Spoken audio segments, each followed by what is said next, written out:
Hello guys, magandang araw sa inyo. Today is magpapalit na ng kalendaryo. Maglilipat na ng buwan. So nung nakarang buwan is April. Yan. So ito yung flight ko guys. Ito yung pagdating ko. So trabaho ko ng Miyerkules, isang linggo, dalawang linggo, nakadalawang linggo na ako. So ngayon ay May 1. Kunrojaye Nal. So ibig sabihin nito guys is, siyempre alam naman natin, sa buong mundo ay Labor Day, walang pasok. So ngayong araw walang pasok.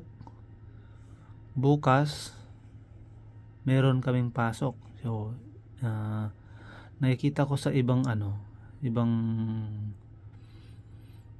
company o kaya sa mga video ng ibang vlogger dito, wala silang pasok kasi daw siya, Yoncha Day. So hindi ko alam yan. Sa amin meron kaming pasok. Ito lang yung walang pasok. Kahit na hindi siya red calendar, wala pa rin pasok lahat. Pero depende pa rin sa mga company kasi may mga company na meron silang pasok, pinapalit dito sa araw ng Biyernes.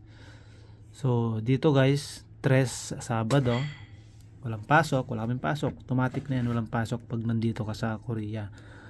And 4 walang pasok, sa amin walang pasok. And 5 walang pasok kasi red calendar yan guys. 6 wala rin pasok guys. So red calendar. So long weekend sa 4 na araw guys. So Sabado, Linggo, Lunes, Martes. Pero ito guys, bayad. So pipiliin mo pa ba na trabaho dito sa Korea guys? Bayad to sa amin guys. So hanggang dito 4 na araw yung wala kaming pasok. So napakasaya pag nagtrabaho ka dito sa Korea. So lahat ng mga red calendar guys, walang pasok kahit na nandito yan.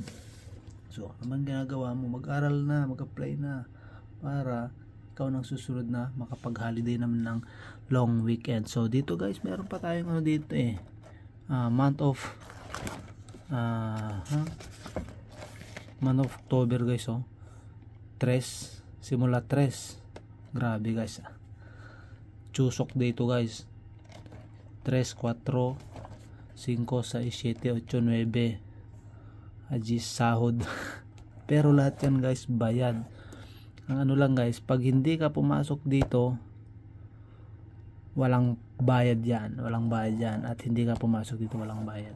So grabe haba ng walang pasok. Hanggal na chusok day. Napakaganda magtrabaho dito guys. Yun lang. And sana piliin mo ng Korea.